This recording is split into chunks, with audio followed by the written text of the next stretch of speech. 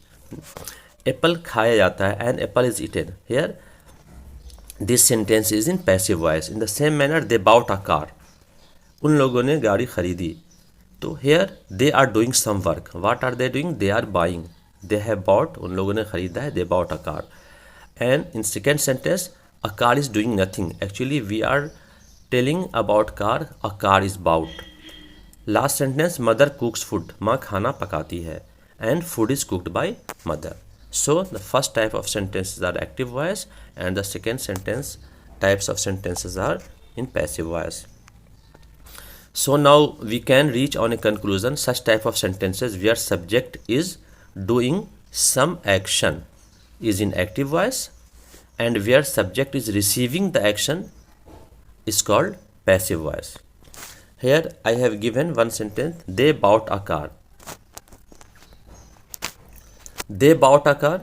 They, this word they is doing some work as a subject, but word car is not doing any work as a subject. Here they are doer of the action. A car is the receiver of the action. Here you can see some examples where subject is not doing any work. कुर्सी को paint कर दिया गया है. Is कुर्सी doing any work here? No. कुर्सी को paint कर दिया गया है. कुर्सी is the receiver of action. चोर पकड़ा जाता है. पैसा चोरी हो गया है. कमीज फट गई है. काम हो गया है. लाइट को ऑन कर दिया गया है एंड दरवाज़ा बंद है. How will you speak it in English? How will you tell it in English? First of all, you put subject kursi and here hai. It means verb to be present form will be used. Is or if there is any plural subject then are will be used. कुर्सी को paint कर दिया गया है. The chair is painted. चोर पकड़ा जाता है. The thief is caught. Caught is the third form of catch. कुछ काम हो गया है. Then what will be our structure? First of all you write subject, then verb to be and then the third form of verb. That's why I told you many times that kindly pay attention on the all forms of verb, especially second and third. पैसा चोरी हो गया है. The money is stolen. कमीज फट गई है. The shirt is torn. Torn is the third form of tear. काम हो गया है. The job is done. Done is the third form of do. Light को ऑन कर दिया गया है. The light is turned on. And दरवाज़ा बंद है. The door is locked. You cannot learn English only watching my video. You will have to practice it. Okay.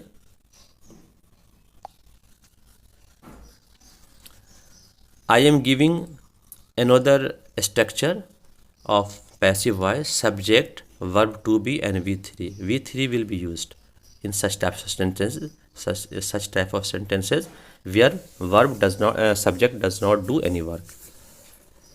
Here all sentences are in present, so we will use verb to be am, is and are. अंग्रेजी यहाँ पढ़ाई जाती है. अंग्रेजी English is taught here. The structure is very simple. First write subject, then verb to be and the third form of verb, then you write other words, object, adverb, preposition, clause, phrase, complement, etc. कमरों में रोज़ाना झाड़ू दिया जाता है. The rooms are swept daily. Swept is the third form of sweep. में नारियल उगाए जाते हैं. May means here any, you can write place of any country, any particular place. How will you say in English? Coconuts are grown in. किताबें यहाँ फ़रोख्त की जाती हैं. फ़रोख्त करना sell, and the third form of फ़रोख्त is sell is sold. The books are sold here. खाना यहाँ तैयार किया जाता है. The food is prepared here. चावल यहाँ उगाया जाता है. The rice is grown here. मैं यहाँ पढ़ाया जाता हूँ. I am taught here. Another pattern with past tense.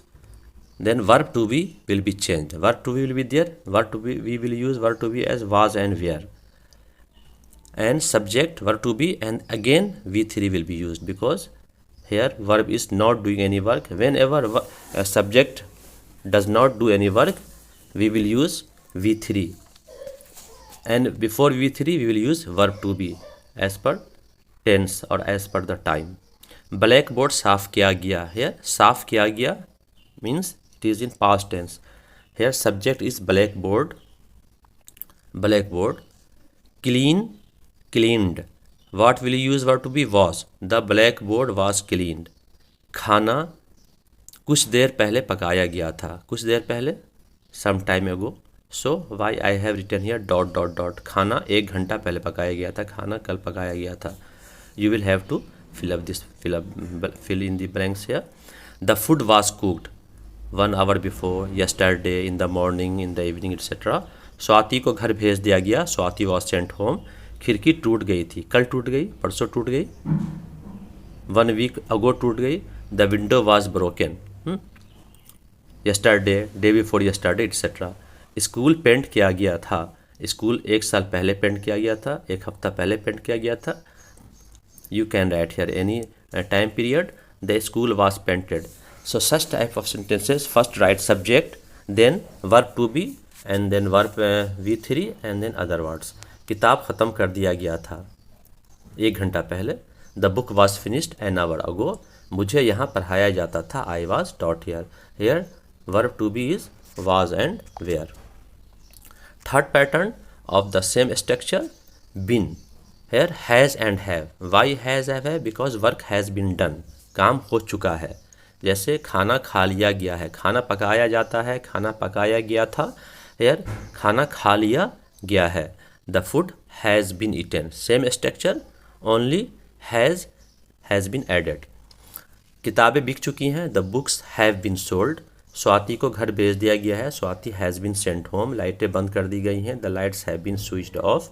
रकम खर्च हो चुकी है. The money has been spent. Another structure for presents. For the presents, I have already explained you about the introductory there and introductory it. Here I am again giving some examples of introductory there. For presents, मौजूदगी के लिए. मेरे कमरे में एक थैला है. There is a bag in my room. ले आओ, bring it. क्या गुस्ल खाने में कोई है? Is there anyone in the bathroom? क्या यहाँ स्टेशन के लिए बस है? Is there a bus here to the station? क्या यहाँ कोई गिलास है? Is there a गिलास here? Here you can write here.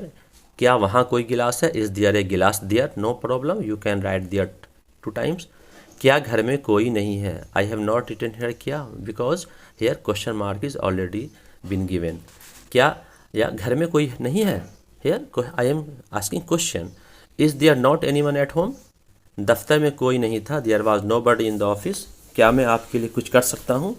Is there anything I can do for you? So I hope you can speak such type of sentences with another verbs. Some preposition. What are preposition? Preposition, here two words are pre plus position. Prepositions are words which come before a noun or pronoun and relate the words to another noun or pronoun in the same sentence. Please remember, adjective also comes before a noun. But what does adjective do?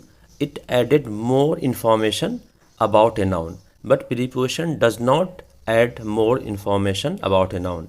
It relates this noun to another noun present in the sentence. So both come before the noun, but preposition relate this noun with another noun. But adjective, which also comes before a noun, add some more information about noun. So there is a great difference between preposition and adjective.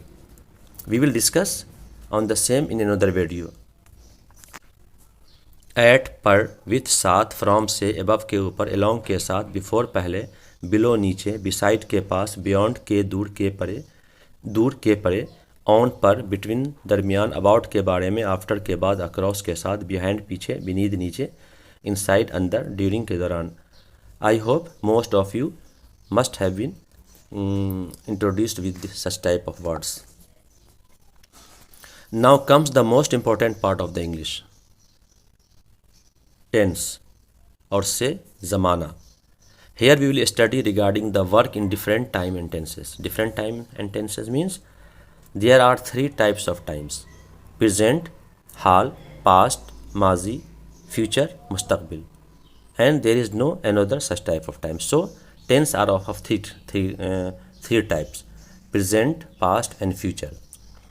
Remember, here we shall study regarding the work. So tense is completely related to work. Whenever we speak about tense, means we are talking about verb. So tense is nothing but only verb. Please remember once again, tense is the name of verb we do in different zamana, we do in different times. Tense are of three types: present, past, future. Here you can see, and again all are subdivided in four more parts: present, past, future. Present is divided in four types, past are of four types, and future is also of four types: present, continuous, perfect and perfect continuous. You can see here mutlaq jari, mukammal jari. So tenses are of 12 kinds: 4 in present, 4 in past and 4 in future. From the last slide we come to the conclusion that a zamana or tense has three kinds: present, the time going on; past, the time which has already been spent; and the future, which is about to come. First of all, we will discuss about fail hal mutlaq, present indefinite tense. I am not going to bother you with terminology of tense, so I want to explain it in very easy manner. Urdu के ऐसे जुमले के आखिर में ता है, ती है, ते हो, ता हूँ वगैरह आता है. Such type of sentences ends with ता है, ती है, ते है, तो है, ता हूँ. For example, मैं हर दिन स्कूल जाता हूँ. What do you see here? ता हूँ, जाता हूँ. हम लोग फुटबॉल खेलते हैं, ते हैं. Such type of sentences are used they use very simple structure without any helping verb. मैं जाता हूँ, I go. First you write subject, then write verb. You will find at the end of a sentence. जाता हूँ, खेलते हैं, I go, मैं जाता हूँ, हम लोग खेलते हैं, we play. Then you write other words. And you can say also in Urdu, मैं हर दिन स्कूल जाता हूँ, I go हर दिन स्कूल, no problem. हम लोग फुटबॉल खेलते हैं, we play football. Here football Urdu and football in English. So we come to the conclusion, when you have to speak such type of sentences, te hai, to, te ho, etc., you write subject, then you write or speak verb V1 and V5. Why V5? Because as I earlier explained you, V1 is the first form, base form, root form, dictionary form, and the spelling of such type of verb end with na. Go, jana, read, padhna. So na will be there. And V5 is the singular form of subject, or S or ES form. So when we use subject plural, we use V1, and we use subject singular, we use V5. Now I will discuss every sentence here. हम गरीबों की मदद करते हैं.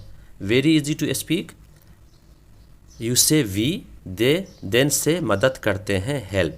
Then you say what other, गरीबों की, the poor. तुम झूठ बोलते हो. I am sorry, here has been interchange. You tell a lie. Ali मछलियाँ पकड़ता है. Ali catches fish. वो पतंग उड़ाता है. He flies a kite. मैं पानी पीता हूँ. I drink water. Here you see no helping verb is used in positive sentence of फेल, हाल, मुतलक और से present, indefinite और simple present. Some affirmative sentence of such type of tense. वो सुबह जल्दी उठती है. You write वो, she उठती है, gets up. Then you write सुबह जल्दी, early in the morning. In the same manner, Maria हर हफ्ते लाइब्रेरी जाती है. मारिया जाती है, Maria goes, write Maria goes, then write other words. उस्ताद क्लासरूम में पढ़ाते हैं. फर्स्ट राइट उस्ताद, फर्स्ट से उस्ताद द टीचर, देन से पढ़ाते हैं teachers, then write other words. वो तेज़ी से भागते हैं. वो दे भागते हैं, रन दौड़ते हैं, तेज़ी से fast. Such type of sentences tell you the habits of a person and many other things we do every day in daily life. Akram बहुत ज़्यादा बोलता है. This is the habit of Akram. Akram बोलता है, टॉक्स. देन राइट बहुत ज़्यादा, too much, और you can say very much. Here too much मतलब extremely, very much not too much, much, very much, more than other people speak, talk. मैं ice cream पसंद करता हूँ. I like ice cream. So you see how easy such type of sentences in English. Another 3 sentences are here. वो आहिस्ता आहिस्ता चलता है. So first of all you write, you say वो, then say चलता है, walks, then write Aahista Aahista. In the same manner हम लोग पतंगे उड़ाना पसंद करते हैं. हम लोग means we, पसंद करते हैं means love or like. We love flying kites. मेरा भाई my brother काम करता है, works, एक दुकान पर, in a shop. My brother works in a shop. Some more examples. वो एक बड़े घर में रहता है. वो ही रहता है, lives. Then you write other words, in a big house. Here in a big house is a phrase. अम्मी बहुत लजीज खाना बनाती हैं. My mom mother cooks. Then you write other words, very delicious food. बच्चा ज़ोर से रोता है. बच्चा मीन्स द बेबी, रोता means cry. So you write S और एस फॉर्म और से singular form. The baby cries loudly. उसका बेटा लंदन में रहता है. हर सन और यू से हिज सन. हर सन रहता है, lives. Then write other words. Some more examples. वो एक बैंक में काम करते हैं. यू से they work. Then you say in a bank. Jack हर रोज़ अपना बैग पैक करता है. जैक करता है, पैक करता है. Jack packs his bag every day. Samita हर रोज़ अखबार पढ़ती है. Samita reads the newspaper every day. Rock गाना चाहता है. Rock wants to sing. Bill ख़त लिखता है. Bill writes the letter. They love to read books. वो लोग किताबें पढ़ना पसंद करते हैं. Now try to say yourself in English. तुम एक ख़त लिखते हो. वो बाज़ार जाता है. हम लोग बाज़ार जाते हैं. असलम क्रिकेट खेलता है. मैं गीत गाता हूँ. तुम फुटबॉल खेलते हो. वो किताब पढ़ता है. तुम लोग टीवी देखते हो. सादिक एयरपोर्ट जाता है. वो खाना तैयार करती है. मैं तुम्हें अच्छी तरह जानता हूँ. हम रोज़ाना यहाँ आते हैं. वो सुबह से लेकर शाम तक काम करता है. फर्स्ट से सब्जेक्ट, तुम, वो, हम लोग, Aslam. Then tell verb V1 or V5 according to the subject. If subject is singular, you say singular form of verb, and if subject is plural you will have to tell V1 and then add other words in the sentence, and I hope you will be able to speak very fluently such type of sentences. You can add more sentences, you can practice more sentences yourself.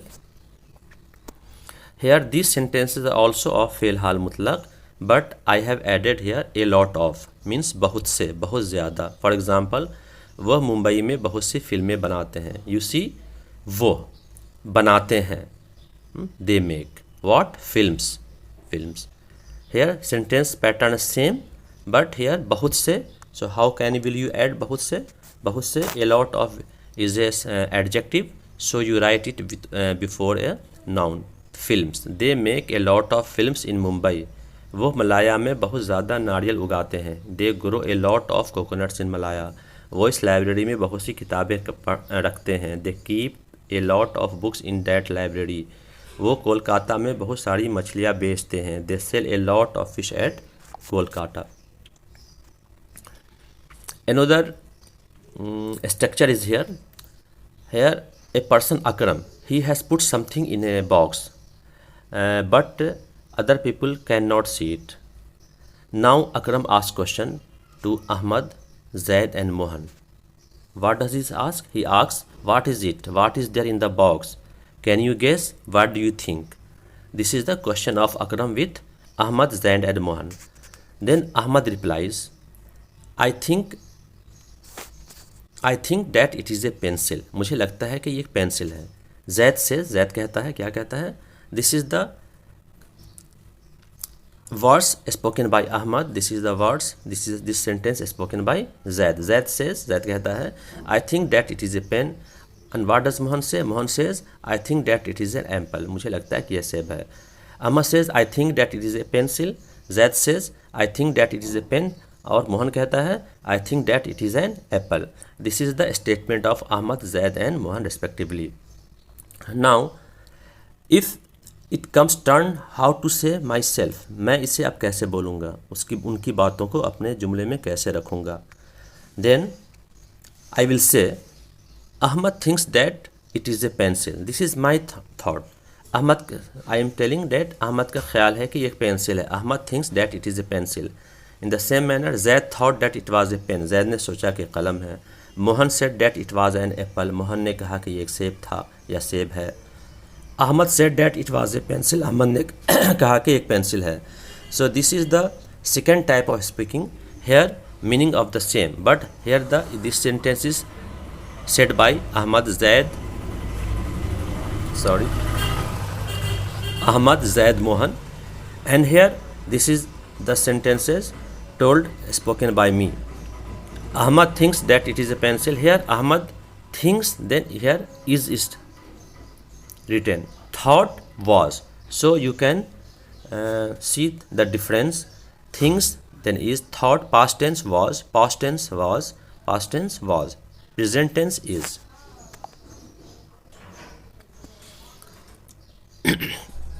Here you can see some more sentences in simple present tense, but here am, are not used as a helping verb. Here they are used as full verb. They all are in माजी फेल हाल मुतलक. They all are फेल हाल मुतलक.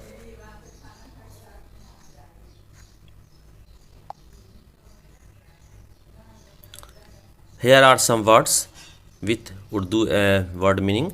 एडवाइट फुर्तीला, adult बालिग, advent आमद, M मकसद, एल बीमार होना, एडमायर तारीफ़ करना, एडमिट तस्लीम करना, एडमोनिश मुतनब्बा करना, एफियर माजरा मामला, एफेक्शन उल्फत मोहब्बत, एफम तस्दीक करना, एफेबल खुश अखलाक, एडू तकलीफ़, एडॉप्ट गोद लेना, एडोंट सजाना, एंड एडवाइट चुस्त एंड फुर्तीला.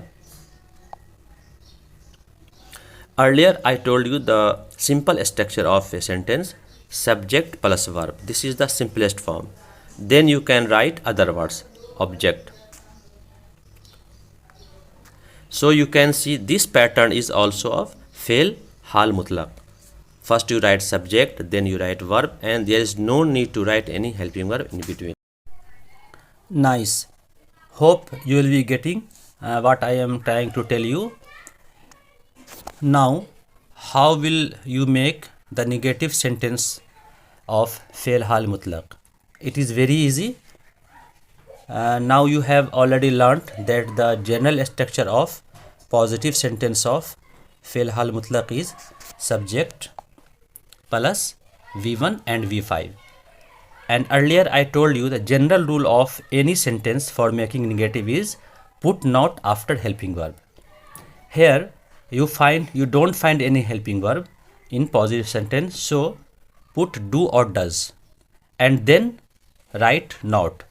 So now the general structure will be subject, do not, does not and V plus, then you write other words including object. Here is one first sentence, हम अपना वक्त ज़ाय नहीं करते हैं. If I tell you, how will you say हम अपना वक्त ज़ाय करते हैं, then definitely you will tell we waste our time.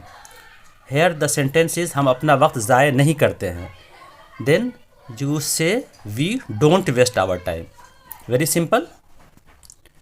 मैं उसका नाम नहीं जानता हूँ, मैं उसका नाम जानता हूँ. What will you say? I know his name or I know her name. मैं उसका नाम नहीं जानता हूँ, then say I do not know or I don't know his name. मैं उसका नाम नहीं जानता हूँ. आरिफ फुटबॉल नहीं खेलता है. In the same manner, Arif does not play football. Arif is singular here, so write or say does and do not add s after play because does is already here, so two singular verb is not allowed in a sentence. Some more examples. Mark वर्जिश नहीं करता है. Mark does not exercise. वो सेहतमंद खाना नहीं खाता है. He does not eat healthy food. You have to remember or learn verb, subject you already know, and then other words in the beginning you can say even in Urdu. He does not eat सेहतमंद खाना or he does not eat healthy food. वो घर में खाना नहीं बनाती है. She does not cook at home. गाड़ी तेज़ नहीं चलती है. The car does not go fast. Now it is your turn to say in English yourself. If possible, you can write in your notebook and then speak before a mirror or record and then listen to yourself. तुम एक ख़त नहीं लिखते हो. वो बाज़ार नहीं जाता है. उसके पास बहन नहीं है. असलम क्रिकेट नहीं खेलता है. उसके पास बहन नहीं है. He does not have or he does not have. क्या हम लोग बाज़ार जाते हैं. तुम फुटबॉल नहीं खेलते हो. मैं कभी हार नहीं मानता. हार नहीं मानना मीन्स गिव इन. हम लोग बाज़ार नहीं जाते हैं. सादिक एयरपोर्ट नहीं जाता है. वो खाना तैयार नहीं करती है. मैं तुम्हें अच्छी तरह नहीं जानता हूँ. हम रोज़ाना यहाँ नहीं आते हैं. यूज़ डू नॉट एंड और does not after subject, then put first form of verb, that is V1. Here I am trying to learn you yes no question. The question in Urdu starts with क्या. क्या तुम पढ़ते हो? Such type of sentence starts with helping verb. फेल हाल मुतलक में helping verb do or does होता है. Then you are to start do or sentence with do or does. क्या आप शोर मचाते हैं. हेयर फॉरगेट किया. देन आप शोर मचाते हैं. What will be in English. You make us noise. क्या आप शोर मचाते हैं. Then put do in the beginning of the sentence. In the same manner क्या मुर्गियाँ अंडे देती हैं. Do Hahn lay eggs. Lay eggs means अंडे देना. क्या वो पौधों को पानी देता है. Does he water the plants. Here water is used as a verb. क्या अली पतंग उड़ाते हैं. Does Ali fly a kite. Here उड़ाते हैं in Urdu with respect we write उड़ाते हैं जाते हैं, but in English there is no such respect and you have to use does. So how will you say in English yes no question. Simply put do or does in the beginning of the general structure of a sentence. Very easy. Here I take one sentence of fail hal mutlaq. Here I am very sorry, say it hal. This is a typing mistake. मैं रोज़ाना school जाता हूँ. I go to school daily. Now say मैं रोज़ाना school नहीं जाता हूँ, how will you say? Then say I do not go to school daily. From this sentence how will you convert into question? Yes no question. क्या मैं रोज़ाना school जाता हूँ? Do I go to school daily? और negative of this sentence, do not I go to school daily और don't I go to school daily, और you से do I not go to school daily. Both sentences are correct.